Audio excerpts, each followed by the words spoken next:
पिछले दिनों मैं जगजीत सिंह साहब की गजल सुन रहा था तो मुझे लगा मेरी प्रेमिका मुझे छोड़ के चली गई, तो मैं 2 घंटे रोया। उसके बाद याद आया कि यार अपने तो कोई प्रेमिका थी नहीं, तो 4 घंटे रोया। फिर याद आया कि यार अपन तो शादीशुदा हैं, तो पूरी रात रोया। मेरे बारे में बहुत शानदार परिचय दिया डॉक्टर कुमार विश्वास जी ने। मेरे बड़े भाई हैं, बहुत प्रेम करते हैं मुझे।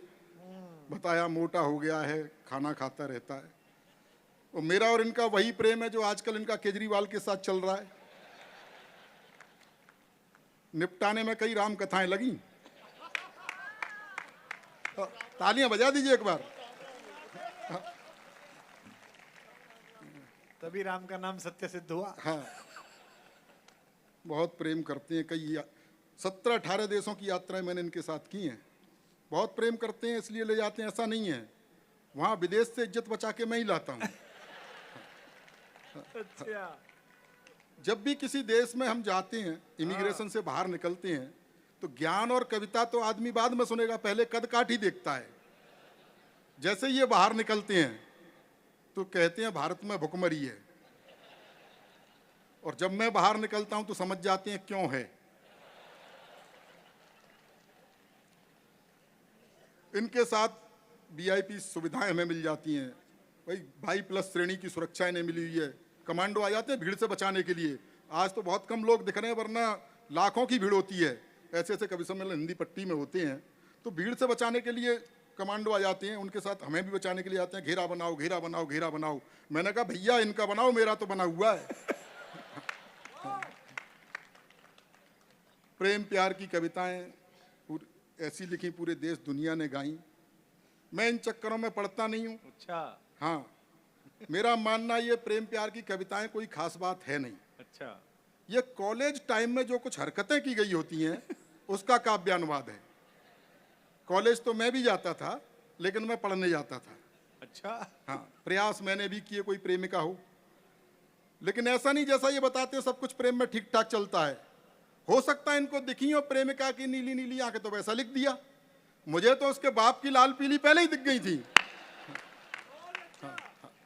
प्रयास मैंने भी किए कोई प्रेमिका हो, लेकिन अच्छा, बहुत कठिन शब्दों के जोड़ने से कविता नहीं होती। बहुत से कवि आते हैं, बहुत कठिन कठिन शब्दों में पढ़ते हैं, चिल्ला के सुना देते हैं, और आप डर के मारे ताली बजाते हो।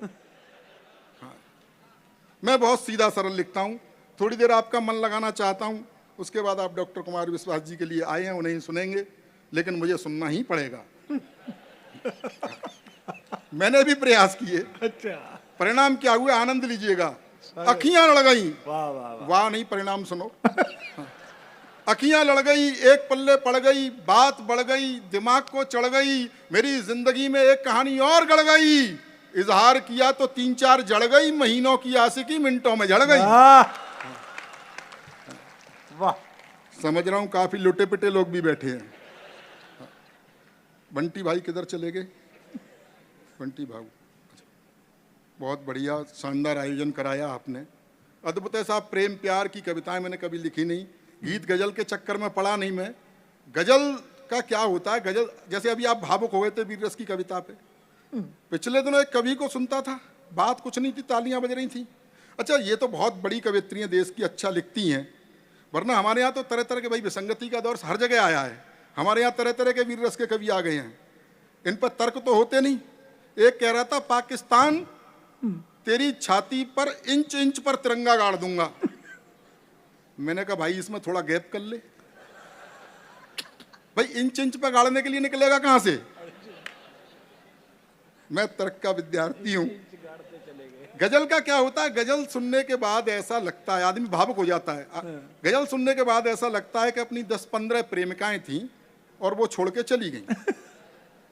पिछले दिनों मैं जगजीत सिंह साहब की गजल सुन रहा था तो मुझे लगा मेरी प्रेमिका मुझे छोड़ के चली गई, तो मैं 2 घंटे रोया।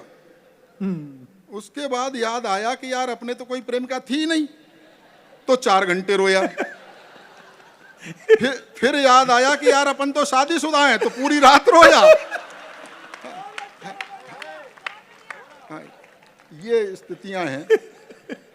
मैं जिस तरह की कविताएं लिखता हूं, एक व्यंग क्षणिका से आपको जोड़ना चाहता हूं। युवा पीढ़ी के लोग बैठे हैं, देश में क्या पूरे विश्व में एक बड़ी समस्या उसे रेखांकित करना चाहता हूं। युवा पीढ़ी की समस्या, रोजगार की समस्या पूरे विश्व की समस्या है, आप तक पहुंचाना चाहता हूं। बात आप तक पहुंच जाए तो आपका प्यार चाहूंगा। स्वागत है। सेना की भर्ती की लाइन में खड़े एक बूढ़े को देखकर, सेना की भर्ती की लाइन में खड़े एक बूढ़े को देखकर ऑफिसर गरमाया। उसने बूढ़े से कुछ इस तरह फरमाया, बुड्ढे शमशान प्रतीक्षा कर रहा है और तू सेना में भर्ती हो रहा है, क्या दिमाग में कीड़े पड़े हैं? तो बूढ़े का जवाब था, नंबर आते आते बूढ़े हो गए तो हम क्या करें, लाइन में तो जवानी से खड़े हैं। पहली बार कभी सम्मेलन हो रहा तो वही सुनाऊंगा। बहुत अच्छे। हाँ, बहुत बहुत धन्यवाद आपका। मैं अब ज़्यादा समय आपका लेना नहीं चाहता हूं। आपको बहुत बहुत बधाई देना चाहता हूं कि आपने इस महोत्सव में पहली बार हिंदी का कवि सम्मेलन कराया। कुछ भी करा सकते थे, रॉक पॉक तमाम तरह की चीज़ें चल रही हैं। डॉक्टर कुमार विश्वास जितना पैसा लेते हैं उसमें कुछ भी हो सकता है। हाँ, नहीं सच बता रहा हूँ, इतना वित्त लेते हैं कि आयोजक चित्त हो जाता है। लेकिन आपने हिंदी के कवि बुलाए तो कहीं ना कहीं आप संस्कारों को जिंदा रखे हुए हैं, भारतीय संस्कृति को जिंदा रखे हुए हैं। भारतीय संस्कृति पर पाश्चात्य संस्कृति जो प्रहार कर रही है उसको रेखांकित करते हुए मैंने एक गीत लिखा है, वो आप तक पहुंचाना चाहता हूं। इसकी भूमिका में बताना चाहता हूं, एक संस्कारवान किसान का बेटा पढ़ने के लिए विदेश चला गया और वहां उसका प्रेम एक मॉडर्न लड़की से हो गया जो पूरी तरह पाश्चात्य रंग में रची बसी थी। और रची बसी क्या थी, लिपि पुती थी। अच्छा। कुछ दिनों बाद उसे लगा कि इसके साथ मेरा निर्वहन नहीं हो सकता, इसके साथ नहीं निभ सकती, तो उसने उसे पत्र लिखा कि मैं तुम्हें प्यार नहीं दे पाऊंगा। और क्यों नहीं दे पाऊंगा, ये सारे तर्क उसने उसमें लिखे, वो आप तक पहुंचाना चाहता हूं। एक बार तालियां बजा करके माहौल दे दीजिए। बहुत अच्छे। मुस्कान जी पढ़िए जो उसने लिखा, हाँ। ओ कंप्यूटर युग की छोरी, ओ कंप्यूटर युग की छोरी, मन की काली तन की गोरी, किंच तो अपनी बाहों का गलहार नहीं दे पाऊंगा, करना मुझको माफ, मैं तुमको प्यार नहीं दे पाऊंगा। यो कंप्यूटर युग की छोरी। हाँ, ताली वाली बजाते रहिए, ये कोई आसाराम बापू की कथा नहीं हो रही है। आनंद के साथ सुनिए। और मैं ऐसा कविता जैसा और सुदीप जैसा तो नहीं गा सकता, हाँ। क्योंकि मैं कैसा गाता हूँ इससे आप अंदाजा लगा सकते हैं। कोरोना काल में, लॉकडाउन में, आपको याद है वो समय कितना खराब समय था। ओए होए होए। ओहो, कोरोना काल, दो लॉकडाउन हमने झेले। पहला लॉकडाउन याद करो, कितना डरे हुए थे, सर्फ के पैकेट को सर्फ से धो रहे थे।